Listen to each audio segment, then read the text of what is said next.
This call is now being recorded. Yes, it is. Welcome back, everybody. Welcome back to the Master Blaster Podcasters. We got Dirty Mouth here. I am Dylan. Dirty, how you doing? Good dude.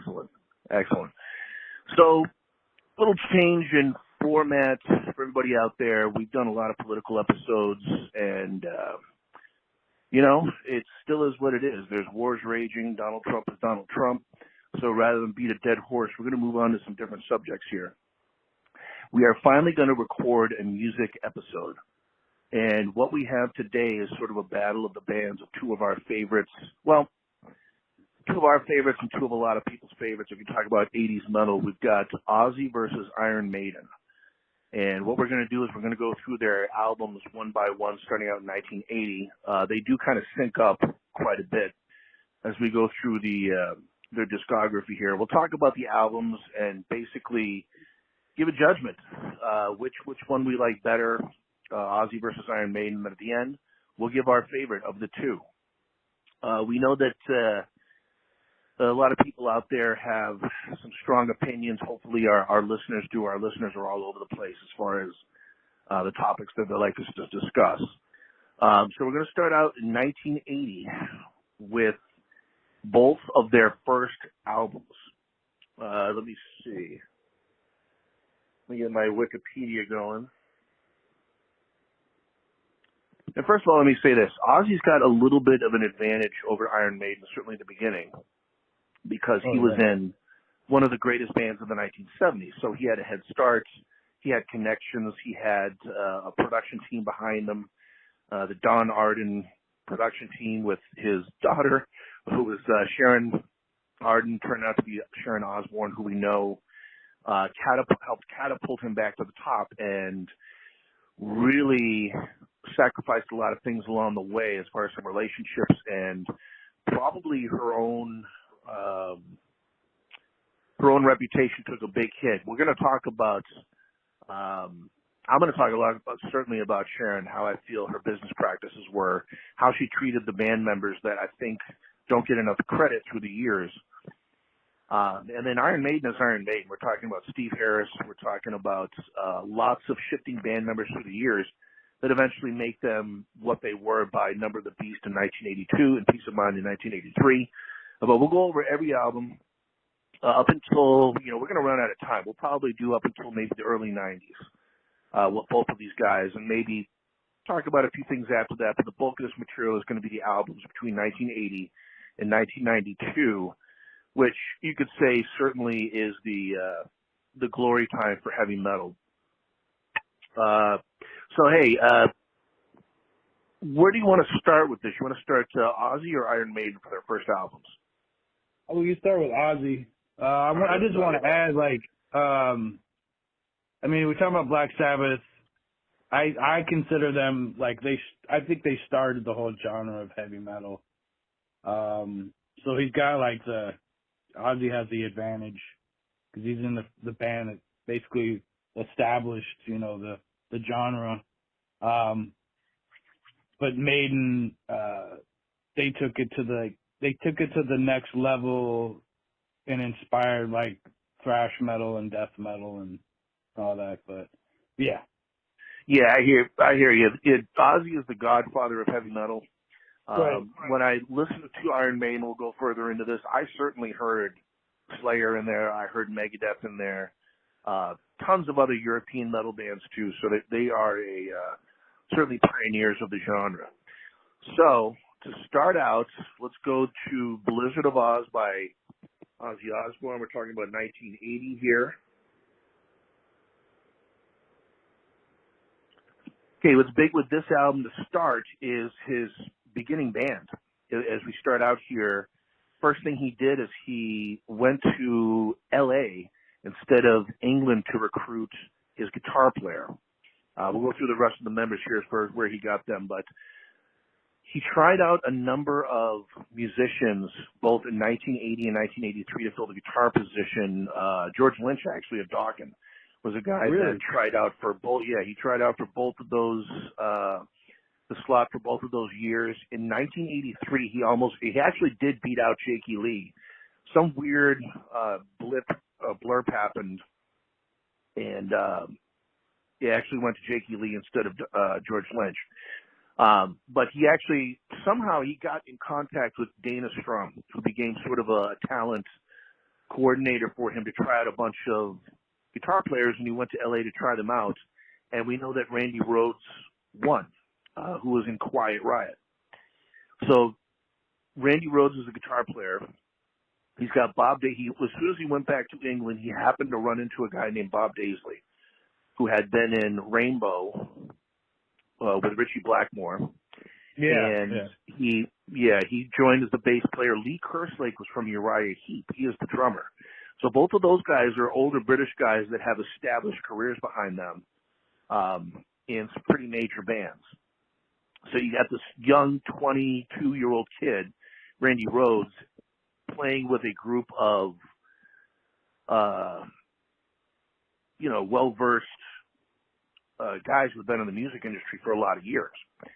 Now, let me ask you something dirty. When we'll ask whether or not we own these albums, when we bought them, when we became, aware of a lot of the songs on the albums. Of course, Blizzard of Oz, we got Crazy Train, who was probably his most famous song. But did you ever purchase the tape or the record of Blizzard of Oz back in the day? No. I'd only heard about Ozzy for his reputation. I never really got into it. I got into Ozzy. I was watching what was that show that used to come on for live entertainment, Glenn Kirshner, or no? There was a show on like NBC, and I happened to just see him performing and like doing his thing, and that kind of got me. And then eventually I got into it. No, the first album I got was Ultimate Sin, and then I went back. So okay, actually, my cousin, I moved from Seattle to Worcester, Massachusetts in 1979, and got introduced to a lot of new music. I had really only heard of like the Beatles and the Rolling Stones and Pink Floyd, Led Zeppelin, those guys through my parents. But my cousins were listening to Kiss, which was 1979. They were still huge. And my cousin really got into Ozzy Osbourne solo, not even Black Sabbath as much. I think I got into I certainly remember hearing Iron Man and just being like, wow, what a great heavy song that is. But I'd already heard Ozzy by that point. So Ozzy actually was my introduction point before even Black Sabbath. So, but I got Blizzard of Oz, I think maybe 82 or 83. I didn't get it the year it came out. But let's talk about 1980. Blizzard of Oz comes out. What do you think of the record? Tell me about some of your favorite songs. What do you like? Instruments, members of the band. What do you think of the record? I liked Randy Rhoads. He's pretty good. It's like a mixture of things where I remember like there was a lot of Satanic Panic with heavy metal, and they got Ozzy on Suicide Solution on that song, so I remember hearing a lot of that shit. And then I found it was kind of I thought he was kind of wild because he made a song about Aleister Crowley, Mr. Crowley. That was wild. But then he does a song, Revelation Mother Earth, and I believe it was Great about song. Huh? Great song. Yeah. But it's actually I want to say it's about nuclear annihilation or just the collapse of the earth and like begging, to spare us from destruction or something. But it's a great song, and I just liked it. I don't know, I just liked it. I liked the sound. The whole album is pretty good. I was so young when I first heard this. I had no concept of any of this shit, and so it's kind of a learning experience as well. Into metal. So yeah, I mean, when I first heard the record, it wasn't, when I was a kid, it wasn't as much about the lyrics. I wasn't getting in depth with the lyrics. It was really how catchy maybe the chorus was, and just the individual members, how good the guitar was, the drums, and so forth. Now, Lee Kerslake and Bob Daisley are more old school musicians. They're not, Lee Kerslake is not Tommy Lee. So, I mean, it didn't give Blizzard of Oz a complete 80s sound. They had a little bit of like 70s mixed in with the sound here. Now, one thing I thought that was interesting is that there's some very good lyrics, whether or not it's Revelation Mother Earth is a heavy, deep song. Crazy Train has some great lyrics. So does Mr. Crowley. And I remember thinking as time went on how he kept having writing credits, Ozzy Osbourne. Yeah. Songwriting credits for writing the lyrics. And I thought it was weird because, as we know in Black Sabbath, Geezer Butler wrote all of the lyrics. So I remember thinking, like, how is Ozzy, who never wrote really hardly anything for Black Sabbath, writing all of these great songs that are kind of, his vocabulary was good, his understanding of the English language was good, which he didn't seem to have when I heard him talk in interviews. He seemed to fumble and stumble all over himself. Yeah. As it turns out, Bob Daisley wrote 95% of the lyrics for all of the Ozzy records, all the way up until No More Tears. And in fact, on that one, we saw Lemmy make some contributions lyrically. It was never all of Ozzy's lyrics, that's for sure. What they would do in a jam session is they would all jam together, and Randy, of course, would usually have his guitar. He was usually writing the music. Him or Bob Daisley, they would come up with the rhythm section, and as they were jamming out the song in rehearsals, Ozzy would sort of sing along to the music. He created some of the titles, I know, and he would sort of create these gobbledygook lyrics that didn't end up getting used in the end. But it was the way that he came up with the vocal melodies that helped steer these songs. Or like the theme? The theme and the vocal melodies. Yeah. And then, Bob Daisley would fill in the majority of the lyrics. As far as I know, Goodbye to Romance was the first song that was written on this record. And Ozzy wrote a good amount of lyrics to that song, which was kind of a goodbye to Black Sabbath. I mean, Ozzy was thinking at this point, hey, I'm never going to be as big as Black Sabbath. We'll see where we take this. And he's a complete, total drunken mess. I mean, he didn't even show up for the rehearsals for Randy Rhoads. He just sat in a room, wasted off his ass, heard him play one solo, and said, "You're hired." And Randy was like, "You sure? You didn't even hear me." So anyway, the production process for these records started with a little bit of thievery, starting with Sharon Osbourne. In fact, the Blizzard of Oz title for this record was supposed to be the name of the band. They were supposed to be a band. And when you're working with Bob Daisley and Lee Kerslake that have the careers that they have, they thought that not that they were on equal footing with Ozzy, but that's the way you did it. It wasn't a solo project. In England, a lot of these guys, they were bands. It wasn't called Roger Waters. It was called Pink Floyd. Even John Lennon, it wasn't called John Lennon. It was called the Beatles until he went solo. Yeah. So that's just the way you did it. There's a great acoustic piece in there by Randy Rhoads, who was a fantastic classically trained guitar player who was really learned on acoustic first, which his mom taught him. And D is a great song. I'm trying to see if there's any other songs on this record. I Don't Know is a classic, of course. I played that live throughout his tenure. No Bone Movies is kind of average. Steal Away Tonight is pretty good. And then Suicide Solution, which, Dirty, as you mentioned, he wrote very little lyrics, as I said before, but that beginning line was his. Wine is fine, but whiskey's quicker. Suicide is slow with liquor, which helps get him in trouble with kids, something about a suicide, and they blamed Ozzy for this.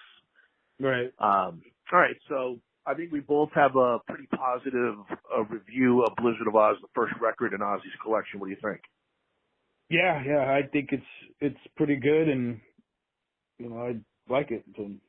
Okay, so you ready to turn it over to Iron Maiden for their first record? Yeah. Okay. So Iron Maiden released in 1980, same year as Blizzard of Oz. And let me see. Oh, sorry, what the heck? That's weird. Yeah. I thought it was Killers. I guess you're right. Yeah. Okay. Shit. No, go ahead. Start with your review of the record. This is my thing. If you compare the two albums, like, I don't think I'm not a big fan of like their first singer.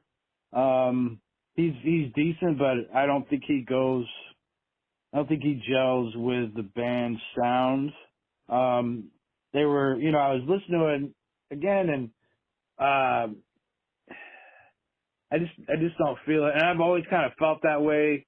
I don't know.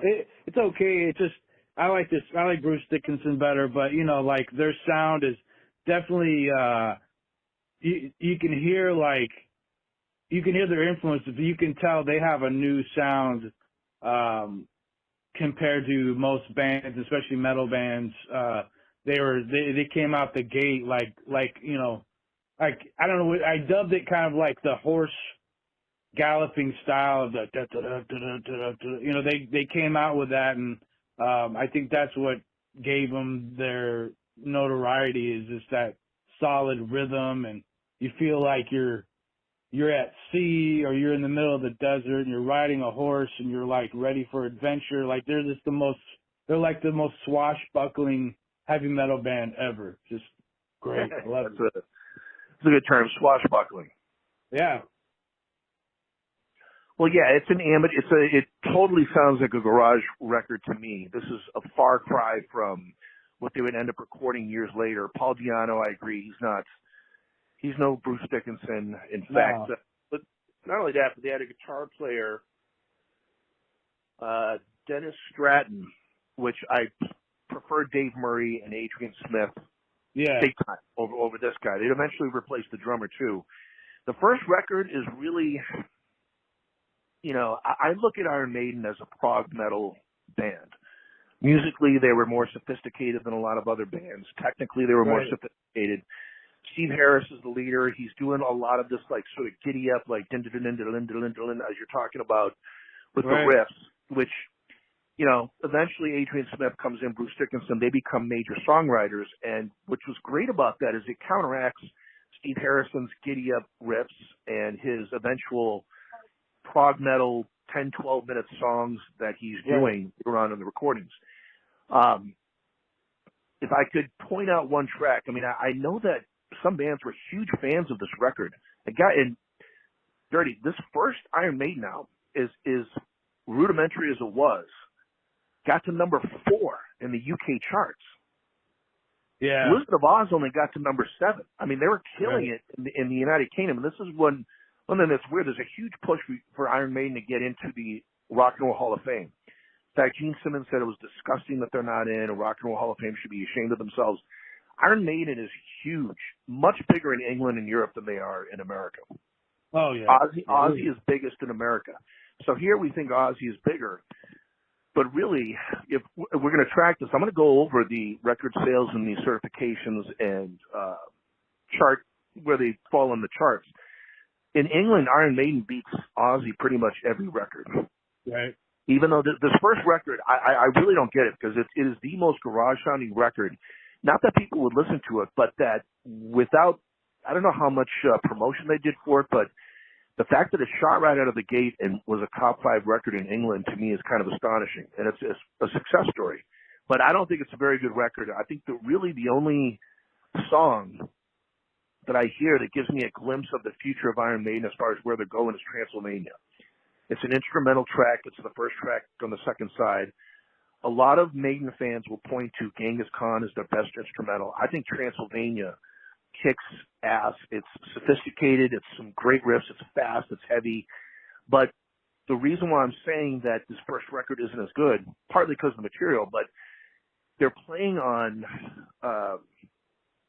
it just sounds like the production, the recording, the mix, and the instruments they're using are inferior to what they started using later on. Right. I listen to this, I think of like duct tape on a bass drum. I think of like a broken neck of a guitar that's taped together. That's just the way it sounds when I hear it. And it sounds like a band that's trying to play sophisticated prog metal that can't get that sound yet because they have inferior equipment, they have inferior recording devices or techniques, and it's something that gives a glimpse towards the future. But to me, this is an inferior Iron Maiden record. So let's give an advantage at this point. In 1980, I think there's an obvious advantage to Ozzy over Iron Maiden at this point. So I'll give Ozzy the advantage for Blizzard of Oz. What do you think? Yeah. Yeah, I think it's Ozzy. I think Blizzard of Oz is way better. You know, I mean, both, like the first two, Ozzy's first two albums are really good. But Iron Maiden's first two albums, it's like, I just don't think they're hitting. They hadn't gotten to their metal like peak. They didn't come into their own yet, I guess you would say. But yeah, they tried. Period. Yeah. Excuse me, guys. I kind of have a cold here as I'm talking. I realize my voice is not what it usually is, but this will still be a great episode. So let's move on to the second record for both of these guys. We'll start with Ozzy. We've got Diary of a Madman. Yeah. Well, what do you think? Diary of a Madman. Good album. It's kind of just reminds me of the first album, which isn't bad. It's the same style, kind of same sound. But I didn't realize that like the lineup was different, and then you reminded me. And it's funny, you could see like he just got except for Randy Rhoads, he got a whole new band, I think. But they managed to, they managed to hold it, and it's pretty good. I like it. Yeah, I think I'm going to go for a little bit on this record, on Diary of a Madman. And Dirty, I'll let you go a little further maybe on Power Slave and some of your favorite Maiden recordings, but I got a lot to say about this one. This to me is the best recording of either Iron Maiden or Ozzy. This is the seminal recording, one of the greatest heavy metal records of all time, Diary of a Madman. It's when Randy Rhoads really hits his peak. He's got that eerie sort of, if you think about old school classical music, lots of minor chords, lots of dissonance, sort of an eerie tone to it. This is where he hits his peak with his guitar riffs. This is not as commercial a record as Blizzard of Oz. There's no Crazy Train on it. But song for song, this is the best record that Ozzy ever did, and I think it's better than anything that Iron Maiden ever did. You talk about one of the greatest guitar players of all time. By the way, one thing I want to mention, I've been pining for years about how we're talking about how Iron Maiden, Rock and Roll Hall of Fame snub. Ozzy is in with Black Sabbath, obviously, but not with Ozzy, not his solo. In 2021, Randy Rhoads was inducted into the Rock and Roll Hall of Fame individually as a guitar player. That is incredible. Yeah, that is an incredible. The only guys that I know that have done that are like some of the blues guitar greats. So just to be a guitarist, to have the guitarist be in, it's kind of like with Billy Joel being like, hey, Billy Joel's not in. No, he's not, but his drummer is in the Rock and Roll Hall of Fame. That hardly ever happens. Yeah. Wow. So I just think it's important this is an important album when we talk about Randy Rhoads' greatness. Whether or not it's Diary of a Madman, the title song, the last song, it was, it's so fun to play too. It's an absolute classical, genius, song. It's a gem, an absolute gem. It's so complicated. It's so, it's the perfect combination of classical and metal together, which I think is a great combination. Yeah. Song for song, you go through this. Over the Mountain, great drum intro. And by the way, he did still have his original band. Lee Kerslake and Bob Daisley were still the band for this. Now, he fired them right after the recording of the band before the tour, and Tommy Aldridge, later of Whitesnake fame, joined, and Rudy Sarzo, who, of course, would be of Quiet Riot fame. Randy Rhoads brought him in. That was for the tour. And Ozzy, actually, I guess Sharon is the one that fired Lee Kerslake and Bob Daisley, because they never got over the fact that the band was called Ozzy instead of Blizzard of Oz. They looked at this as Bob Daisley's writing all the lyrics. Right. Lee Kerslake is writing some songs too. He's actually writing more. He wrote No Bone Movies off the last record. So these guys are putting in as much production as Ozzy Osbourne, not as much as Randy. But you know, this is when Sharon Osbourne started to take on her father's persona and becoming a musical bully, really. And some of the stories we're going to say going forward are really kind of disgusting, but she kicked them out. Randy Rhoads wanted to leave. At this point, Randy is very unhappy in Ozzy Osbourne. He says that he wants to leave after the next tour, after he kicked out the two guys. In fact, if Randy Rhoads had lived, he would not have been an Ozzy. It is a foregone conclusion. It is a fact that he was going to leave the band. Now, this record, though, Over the Mountain, every song, I'm going to go Over the Mountain, great song, great drum intro, great lyrics, kind of psychedelic lyrics a little bit about flying on a magic carpet and all these kind of things. Flying High Again, and I don't even need to look at Wikipedia to know these songs. Flying High Again, great song. Song basically about being crazy. So Bob Daisley had Ozzy down when he was writing lyrics about what Ozzy would say. It's almost like he took on his persona as he was writing these lyrics. You Can't Kill Rock and Roll. Unbelievable acoustic guitar riff to start, which was a little bit lifted from Ace Frehley. The song, what is that song? Fractured, off of his solo record, which is a classic. Anybody that loves Kiss or loves Ace Frehley knows that that's one of his shining songs as far as an instrumental. It's a great song. It's a little bit lifted from that, but he takes it a little bit further and extends out the chords and is a little bit more technically sound than Ace Frehley. In fact, that same riff, if you listen to that riff, there's a lot of songs that I know that have that chord progression in it. In fact, I caught Iron Maiden kind of ripping off a little bit in one of their songs, maybe off of Power Slave or something like that. After that was the song Believer, one of the greatest. I love the bass intro, just this thump bass intro into it. I think the lyrics for these songs are a big improvement we'll say, from Blizzard of Oz. Believer, one of my favorite Ozzy songs. And when I get into Ozzy, what I love about this record is it's not about the singles. It's all of the filler material. Right. Now, in Blizzard of Oz, some of the filler material, No Bone Movies, Steal Away the Night are good but not great. The filler material in this record is incredible, song for song. Little Dolls is maybe my favorite Ozzy song to this day, and it has this fantastic drum intro, this drum solo by Lee Kerslake. If you listen back to Uriah Heep and say, boy, this drummer isn't that great, I'm with you, but he's great here. And it's nothing but these magnificent chord changes by Randy Rhoads going between these heavy riffs to these classical sort of slow down melodic riffs. Incredible soloing. Tonight, another great song. SATO is another one of my favorites, a fantastic song to play guitar-wise. And it ends with Diary of a Madman. Ozzy has said, if he ever made a Sgt. Pepper, this is it. This is his best record. Right. And it, to me, is, I think it ended up maybe number 18 in Rolling Stone's list of the 100 greatest heavy metal albums of all time. It was behind Blizzard of Oz, which I don't agree with, and Number of the Beast by Iron Maiden. Mm-hmm. But, a lot of Ozzy fans love Diary of a Madman.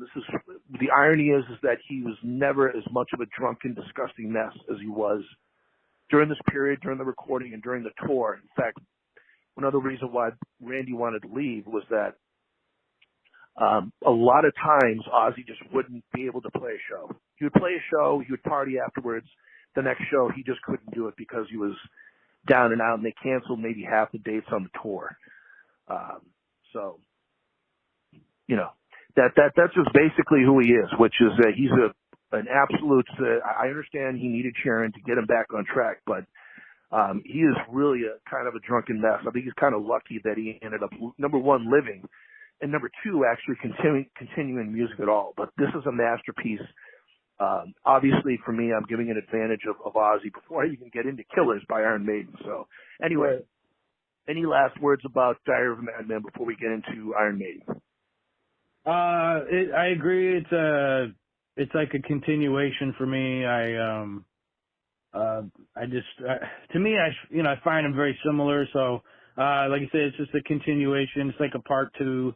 It's just great. Very metal though. Like a lot of the riffs, a lot of the you can hear and you listen on, any bands from the 80s and 90s with the I don't know what you call it, the double picking. You know, that shit. Randy Rhoads definitely started it. I think he's one of the forefathers of metal guitar, especially thrash metal. Yeah. So anyway, just good stuff. Absolutely. Okay, so let's move on to the second Iron Maiden record, also released in 1981, which is Killers. There is a lineup change here for Iron Maiden, and it is the introduction of Adrian Smith, guitar player Adrian Smith, who joins. And Dirty, tell me what you think when you hear Killers. Do you like it? Good? No good? What do you think? Yeah, I'm not a big fan of like this one either. It's okay. I have to say the saddest thing is, I don't know. All the songs, they're okay. Like I said, I'm not a big Paul Di'Anno fan, but I think, you know, like you can hear, you know, I was listening to it, and you can hear some punk rock in it. And then, like you mentioned Kiss, and I heard the double guitar sound in there. So, you know, I heard some Kiss.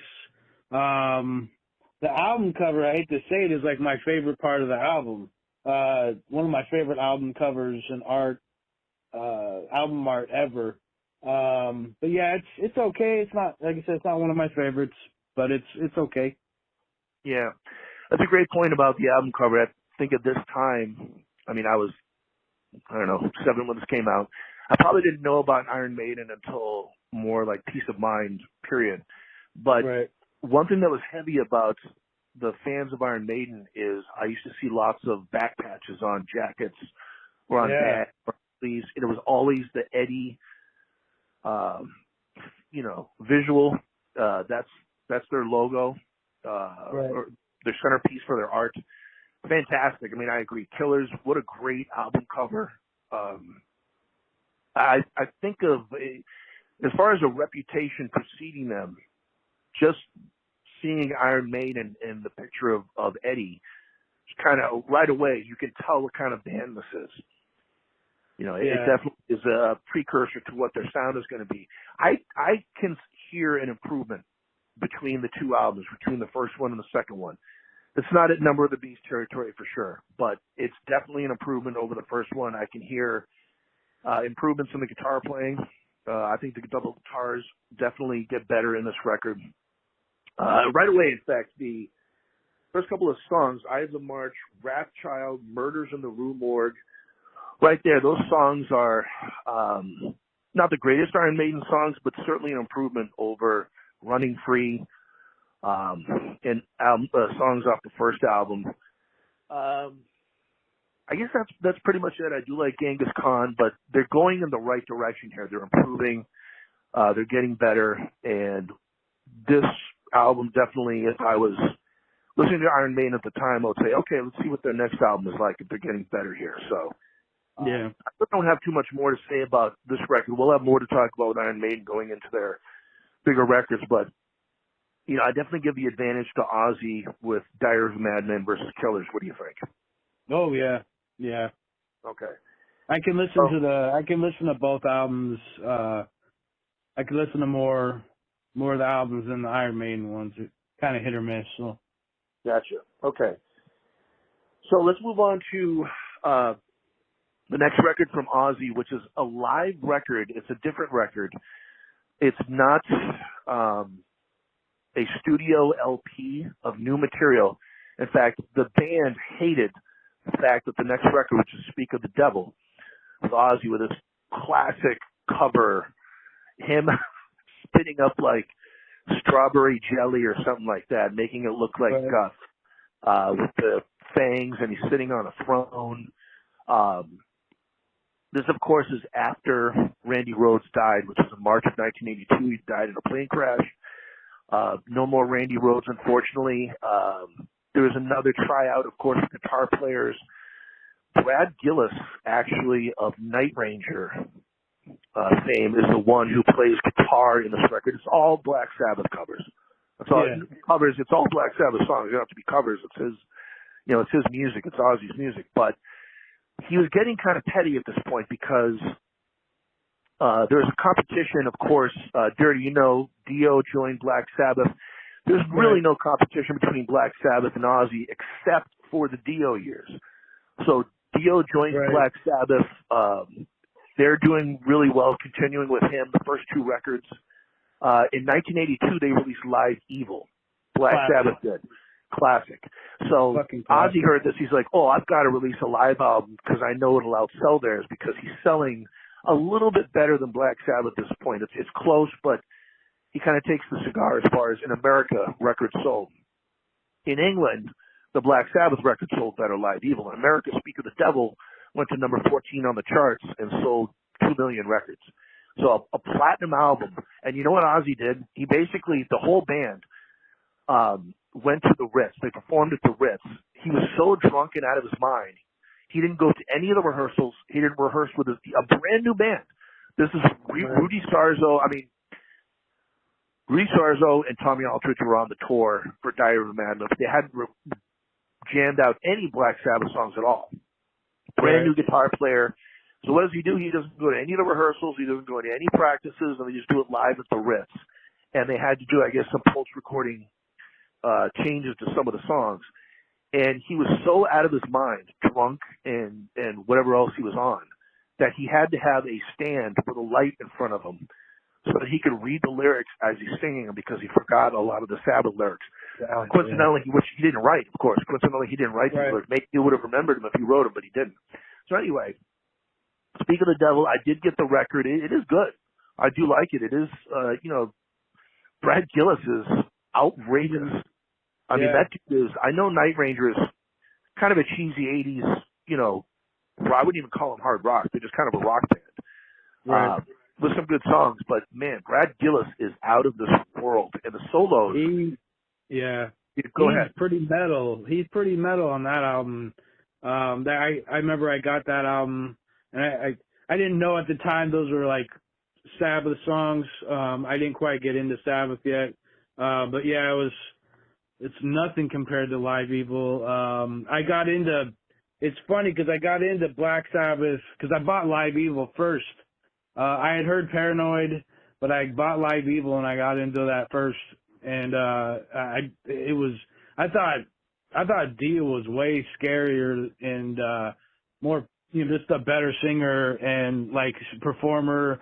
He's way more professional and all that, and he's little, you know, so he's just doing his thing. And but yeah, all their shit was, the lyrics are great, and it's just sad that Ozzy did that. But you know, his whole story is pretty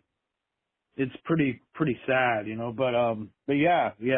Speak of the Devil is a surprisingly good sounding live album.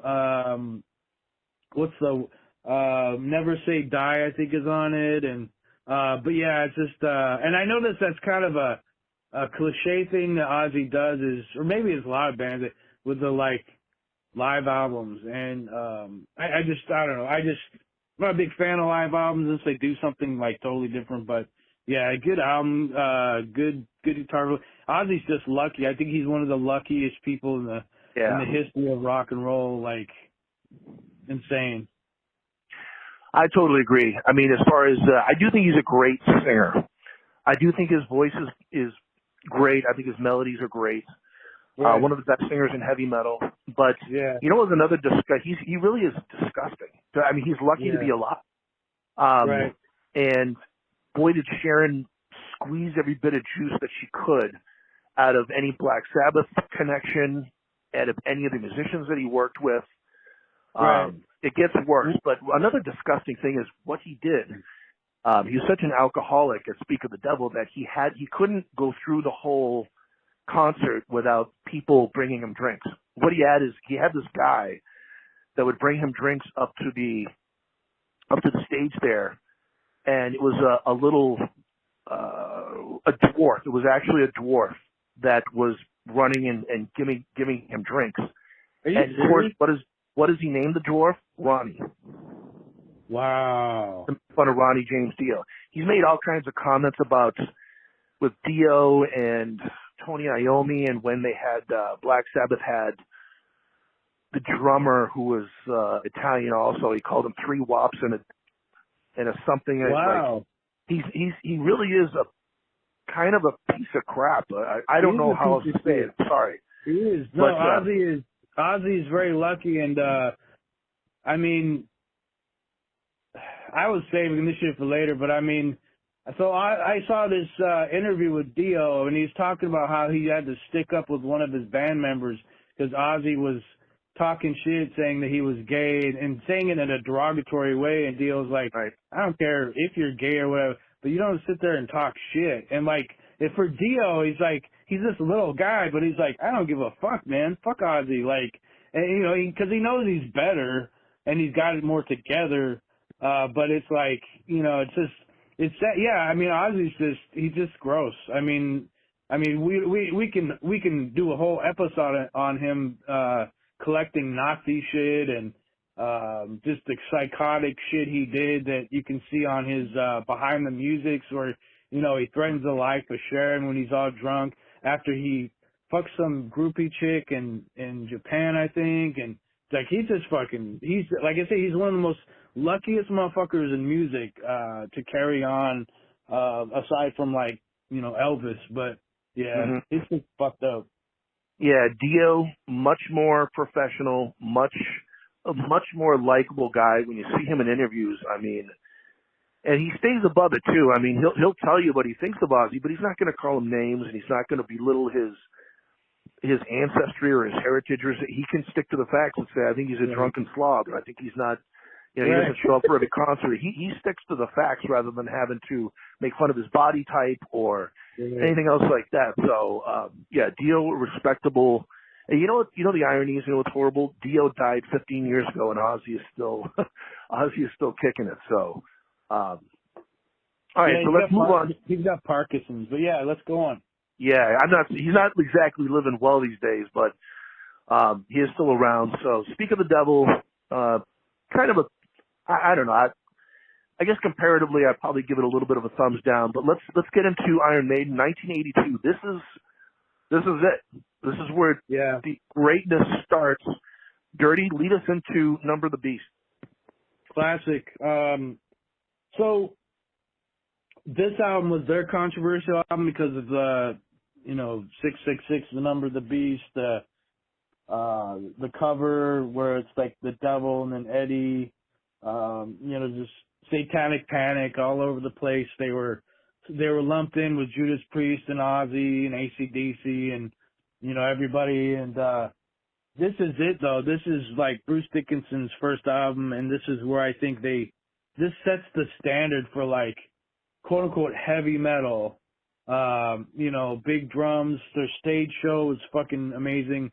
The whole having a mascot.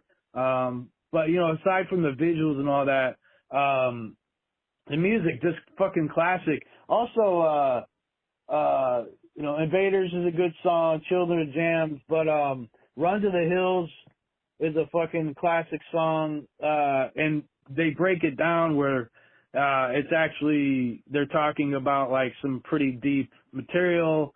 Sometimes in heavy metal bands, they just go overboard with like silly shit, but Maiden actually did something that, somewhat intelligent. And I know Bruce Dickinson, I've heard him in interviews. He's actually a pretty intelligent guy. I think he's got a radio show he used to on BBC One, and he actually interviewed Kerry King of Slayer, and they just had a really intelligent conversation about like, Americans' awareness of society and all that shit. But no, good album. I think this sparked their success because it just continued, at least in the 80s, from what I remember. Like they toured all the fucking time, like lived in their buses, but this album is it with the double picking. Steve Harris is an amazing bass player, does everything with his fingers, no pick, just solid fucking, I don't know how to explain it, man. It works for them. Like they're just fucking classic. They're there, like they're the second generation, after Sabbath. For me, it's like fucking, it's Maiden. There's nothing like him, you know. Mm.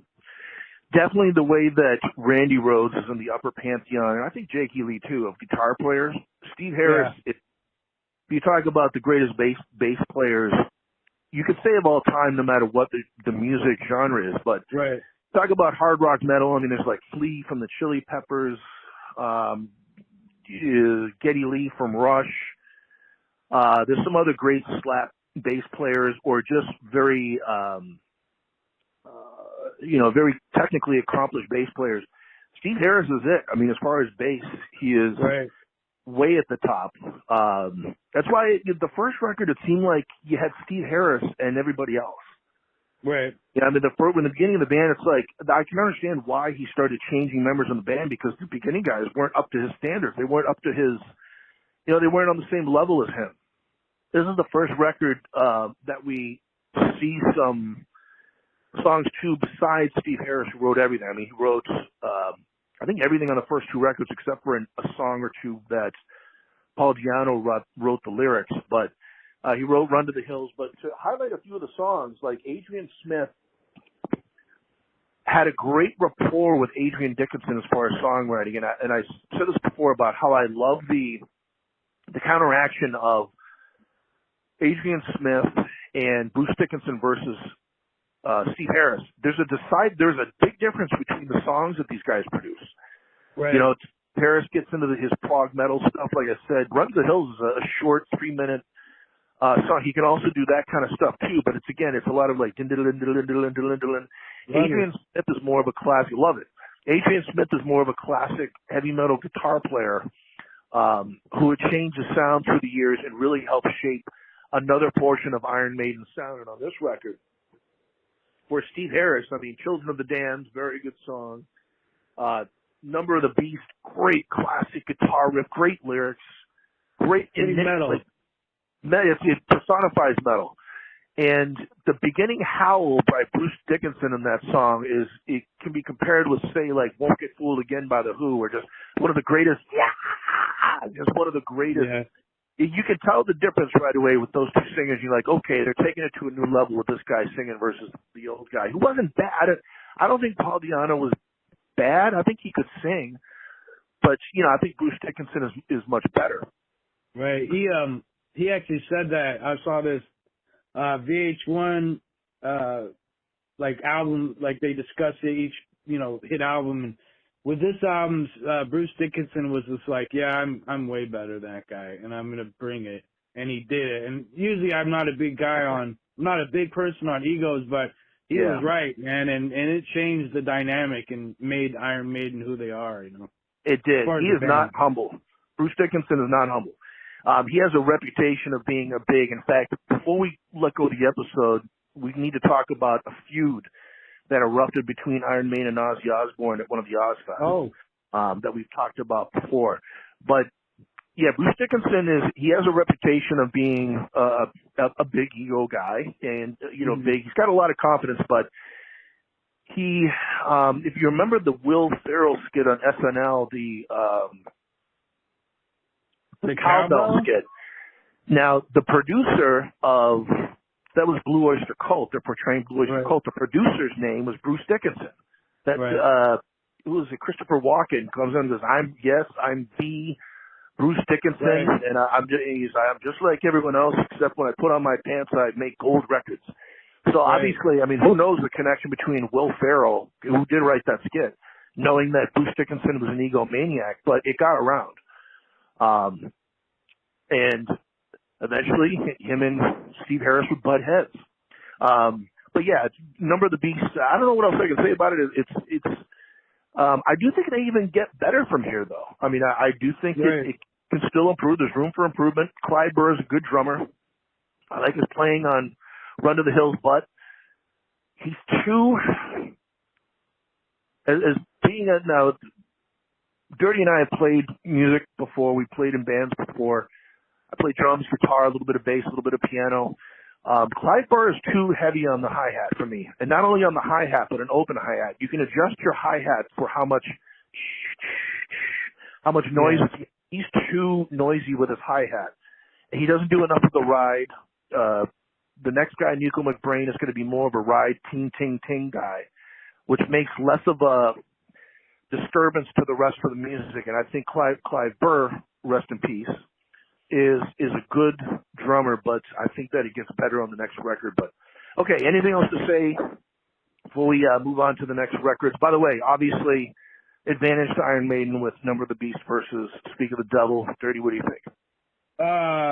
I mean, yeah, it blows Speak of the Devil out of the water, and it's just tight.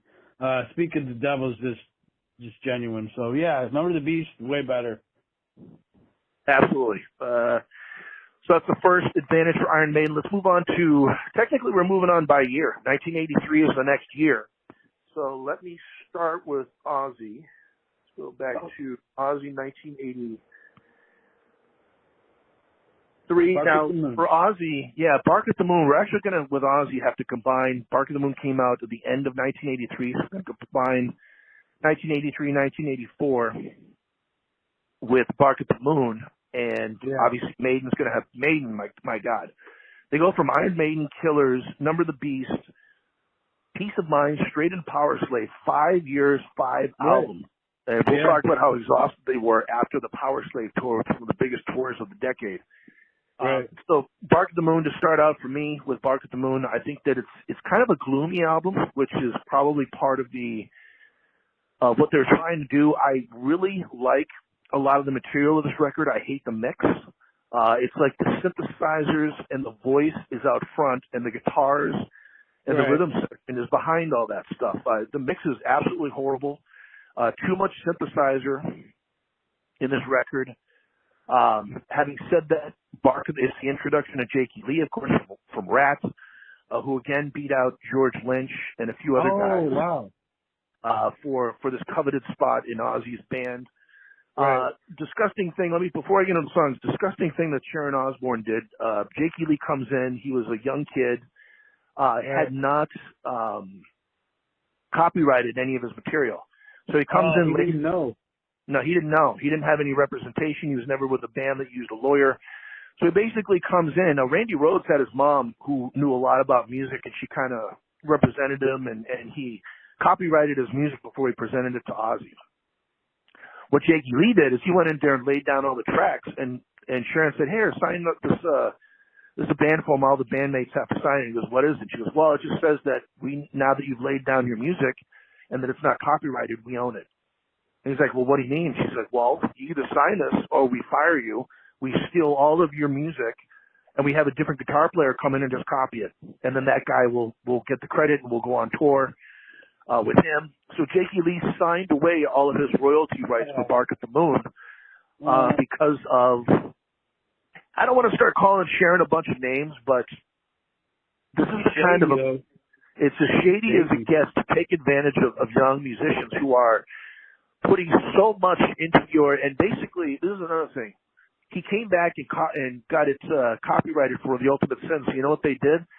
Anytime they stopped issuing The Ultimate Sin as a record, eventually they stopped pressing copies of that, so you couldn't purchase it anymore. Now, it doesn't matter because I know everything is streamed these days, but they stopped the production of The Ultimate Sin because they wanted to highlight the records that Ozzy would get a bigger percentage of the royalties from, which is Bark at the Moon. If you look at Bark at the Moon, the back of it says, all music. This is laughable. First of all, he didn't even write the majority of the lyrics. All music and lyrics by Ozzy Osbourne. Yeah, this is to me what has kept Ozzy from being in the Rock and Roll Hall of Fame, because when you have that kind of a business practice, when you're that shady, people don't want to give you credit. And decidedly so, because I know the whole business term is that pigs get fat and hogs get slaughtered. Well, Sharon Osbourne has not gotten slaughtered yet. Neither is Ozzy. So, I mean, I don't know how much I believe in that saying anymore. But anyway, getting into the music, Bark at the Moon, killer song. Great guitar riff. Some great, I love the drowning effect that Jakey Lee has on his Jackson guitar. Recording this, I forget what the name of that effect is. No whammy bar. No whammy bar. Like the dude was straight up just like rhythm and like solid too. That's one of the reasons, like, I think he's also up there. This album was interesting for me because it was like the first time I saw a video of Ozzy's was Bark at the Moon, and like I said, he was still, all the hype around was that he was just a crazy, heavy metal madman, and but you hear this and it's like it's pretty good. And I got a T-shirt from my friend's big brother, and it said Ozzy for President. So you remember that came out like 1983, 84. And it was funny. Yeah, and, they, to be honest with you, it was like, I think it was he got more notoriety for this album because of the werewolf shit. And then he shaved his head. And back in the 80s, that was like a big thing, a big sacrilege because, everybody had long moppy hair and, or whatever, but, they talked more about his shaving his head and the tattoos and all, but, no, I thought it was okay, I thought it was, I have to say Rock and Roll Rebel is my favorite song on it, period. I just thought it was great, solid riffs, good lyrics, so. Yeah, I think lyrically, there's some good stuff going on. Bark at the Moon, I love the lyrics to Bark at the Moon. It's as far if you're talking about a werewolf song, that's about as cool as it gets as far as lyrics about rising from a grave and miracles we have to save, and the way that Bob Daisley does the rhymes with the words is he kind of a genius, Bob Daisley. Yeah. Other than that, though, I think there's some good. I think You're No Different, the second song, is fantastic. It's got it's not even defined guitar riff by Jakey Lee. He's coming in with effects and just individual notes. It's like a eerie echo guitar song, which has this really cool feel. The keyboards actually work in that song. That's one song where this whole album has like a Phantom of the Opera, old 19th century English feel to it, with Dr. I don't know. I hear the record, I picture the Wolfman, Dr. Hyde, Jack the Ripper, all that stuff rolled into one on a record. Rock and Roll Rebel, great, very good song. You're No Different, I think is very good. I think that Now You See It, Now You Don't is a very good song, except it's drowned out in these keyboards, and it's got a horrible, the chorus, the way that Ozzy sings the chorus is really weird. I think that Waiting for Darkness is an absolute classic Ozzy song. I mean, I played it for you before. We were listening to it. I never forget, it was like 15 years ago. It was when I was living with A&A, and you came over and we were listening to this, and you're like, I don't like this record. And then Waiting for Darkness came on, you're like, now this I like. It's got this great, like this really keen guitar intro to it. Very great melodies from Ozzy on that. So Tired is a song that a lot of Ozzy fans didn't like because it's softer. It's got a little bit of symphony behind it. It's catchy, but it's not.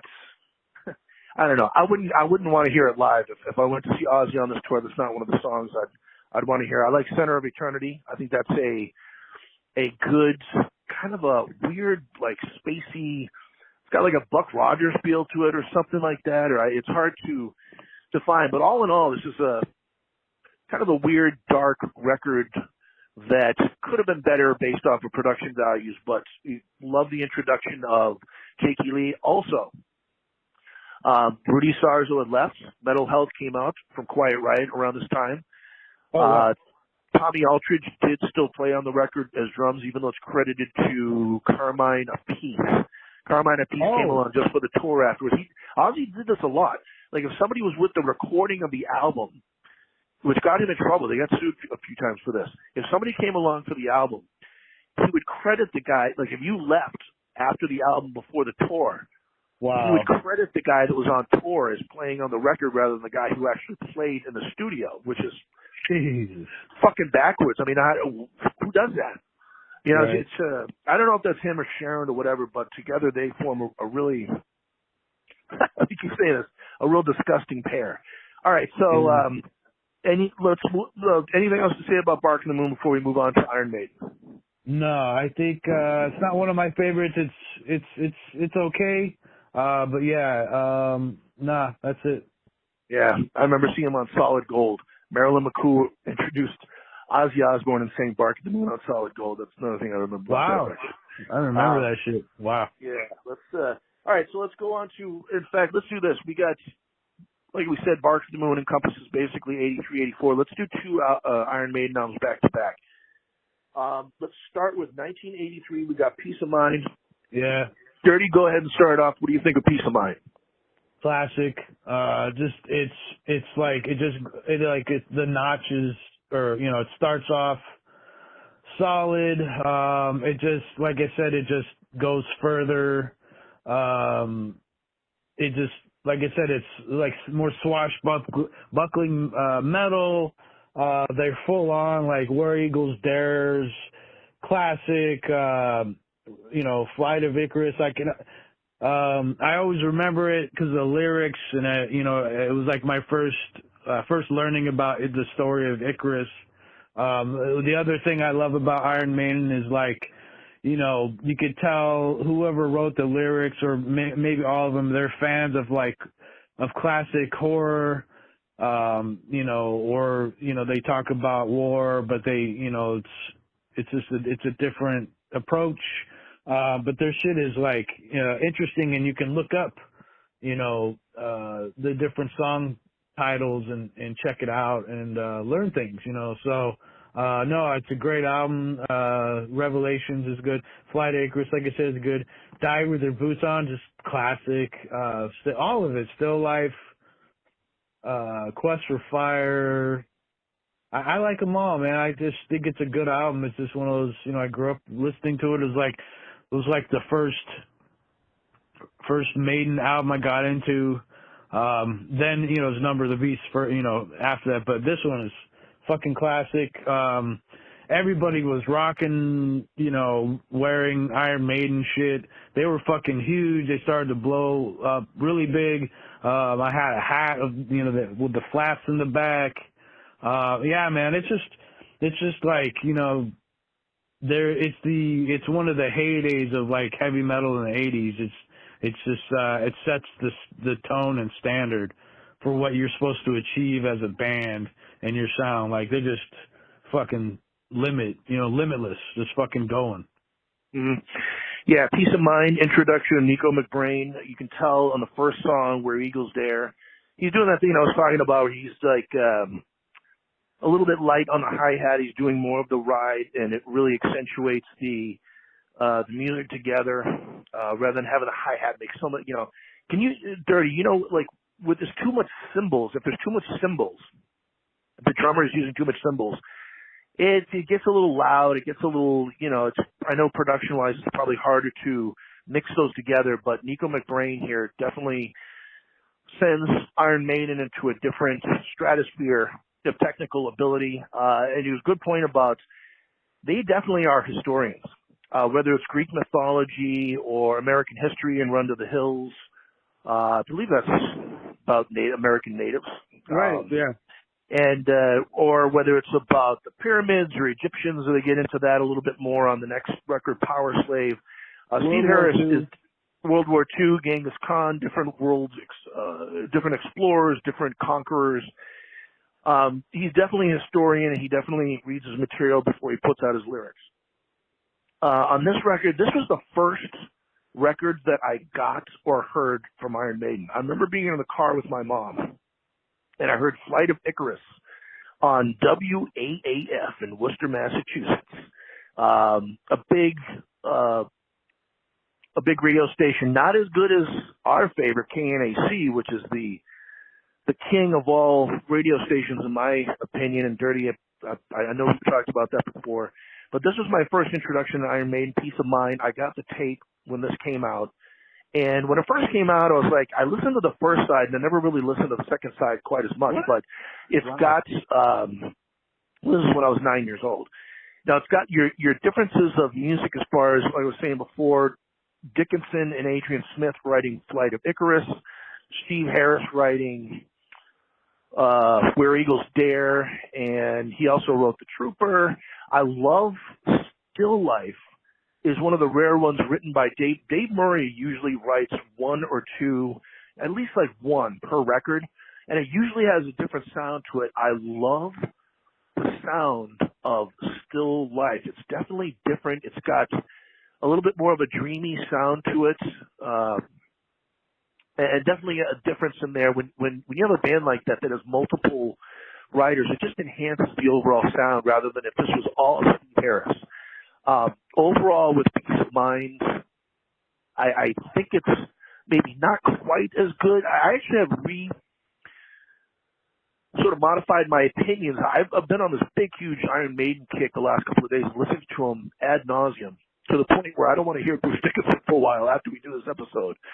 But I used to think that really Peace of Mind and Somewhere in Time were the two best recordings.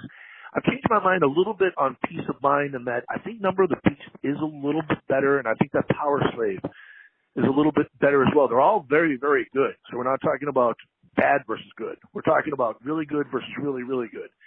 So when you talk about Bark at the Moon, we'll compare it to Power Slave after this, but comparatively, I would put Bark at the Moon a little bit ahead of Peace of Mind as far as material. Whoa. I do like it better. Whoa. So, yeah. That's saying a lot, man. Well, we got some big opinions here.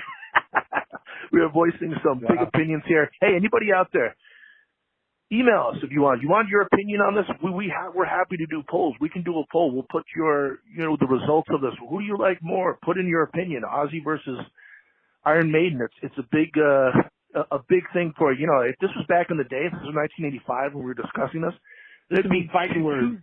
Oh my God, yeah. Those two sides would be, two of the biggest musical acts at the time, especially with metal, with fans have really strong opinions. Maiden fans are just nonstop hardcore, huge Maiden fans. And you think you've seen Maiden fans in America, in the UK, they are, I'm telling you, in the 1980s, by the way, Number of the Beast went to number one.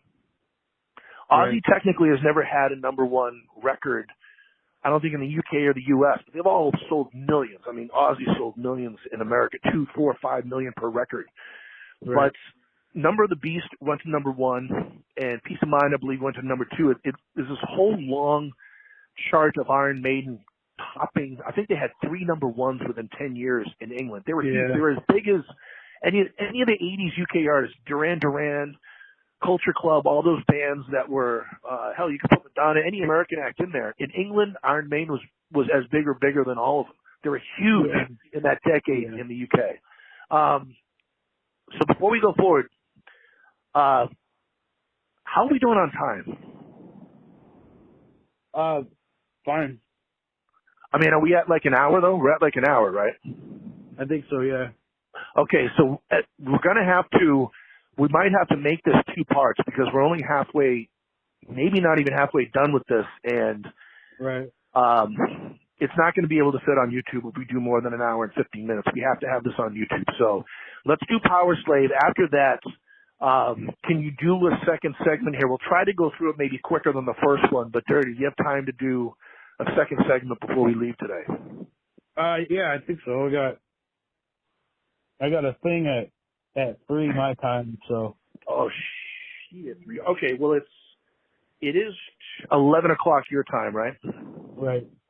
Okay, so it'll just be maybe an extra, we'll stop here in 15 minutes and then we just need an extra hour.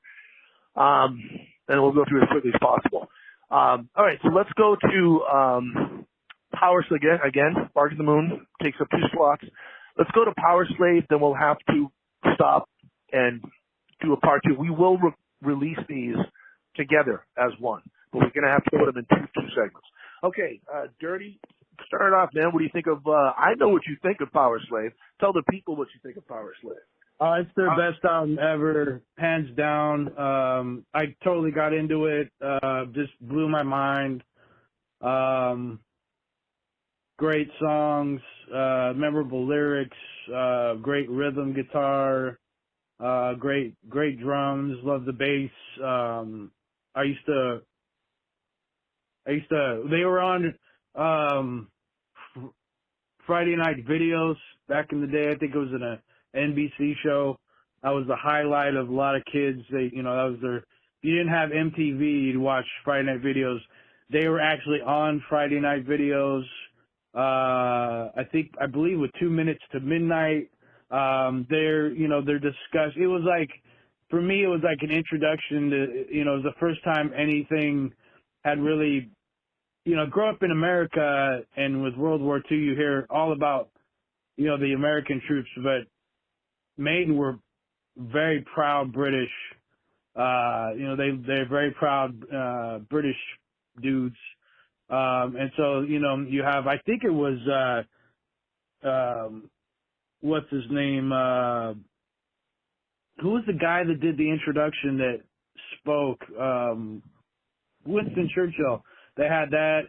Yeah, great. 2 minutes to midnight. Great song. Let's see. And then, what else? God, the album artwork, Iron Maiden, the other thing I like about them is like, was like very few bands, maybe like Dio, Parliament, Funkadelic, where they, not only was the music good, but like they had, the artists who did Maiden's album covers became like, I think, popular as well, because he really painted everything, and like, just when I just loved it, talking about, Egyptian, culture, and they just go off. Aces High, Lost for Words, good. Flash of the Blade is a classic, guitar song. Power Slave, Rhyme of the Ancient Mariner, another song that, you could research it, and, it's a great story. Back in the Village, I think that's still referring to like the Egyptian theme. And then that tour and the live setup, I was never fortunate enough to go. My mom was like, she was super, I grew up Irish Catholic, so my mom freaked out about all this heavy metal shit. Threw away my Dio poster, which I had a temper tantrum, but Power Slave, man, I mean, there's so many aspects to it. It's like they weren't just a heavy metal band. Like, they could have come up with a comic book, because it was like so just out there and imaginative. It was like, Bruce Dickinson could have become like an author and start writing fantasy, because their shit is fucking good. And the Dullets, the whole album, man, I could go on. Like, it just, to this day, it's fucking classic. The color scheme is badass. There were like these custom vans you could buy. I think 2009, they put out a custom Iron Maiden Power Slave pair of shoes, and it fucking was badass. Like, I could go on forever, dude.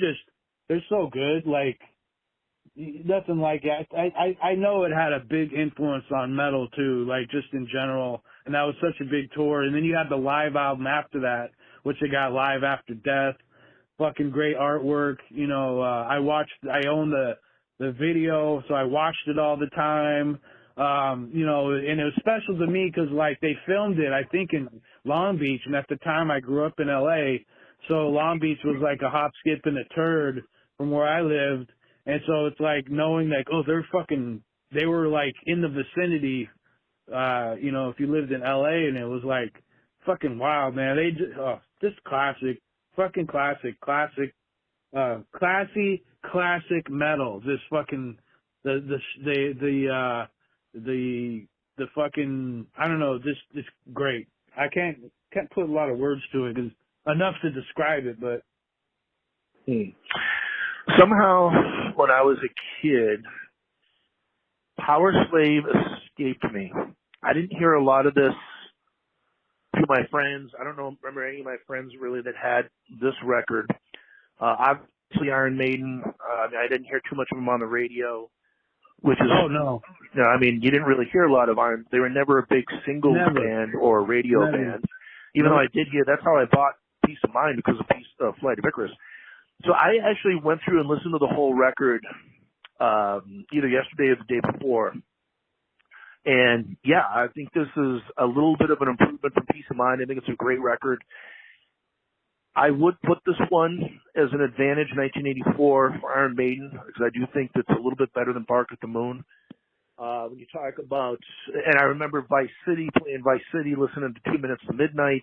Really? And Bark at the Moon by Ozzy. Yeah, that's on the heavy metal station. If you turn through Oh my God. when you're driving, if you go through the stations. So 2 Minutes to Midnight, another Adrian Smith and Bruce Dickinson song.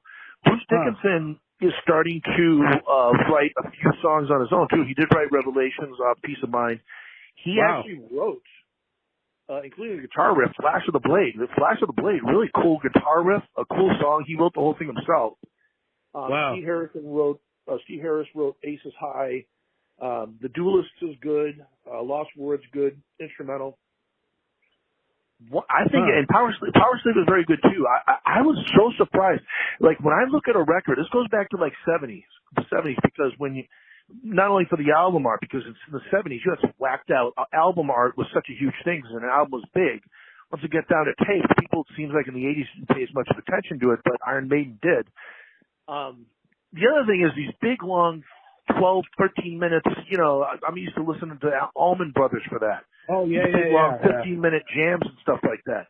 Oh, yeah. The difference is when you listen to the Allman Brothers do a 15-minute jam, it was all based off of the same rhythm, just different lead players doing different leads, and it got kind of boring for me. I love the Allman Brothers, but I don't need a 20-minute jerk-off session with guitar solos or drum solos or whatever you have it.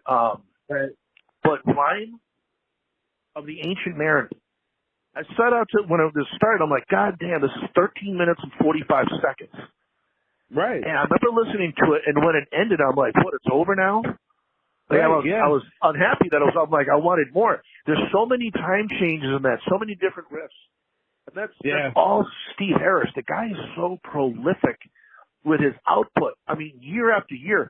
And people think about, when you talk about being a rock star, it's all one big vacation. No. That guy must have trained so hard to get as good as he is, number one. Number two, all of the reading the guy must have done for all of his lyrics. Number three, the Power Slave tour, after doing Iron Maiden, after doing Killers, after doing Number of the Beast, Peace of Mind, year after year, the Power Slave tour lasted 331 days, and they played 187 shows in 331 days. That's more than a show every other day. Right. Can you imagine? And they're not playing the simple little, Coliseum rock. I mean, this is interpretive, technically sound prog metal. They're really getting into the prog metal part here with it. And I think it is a very, very good album. I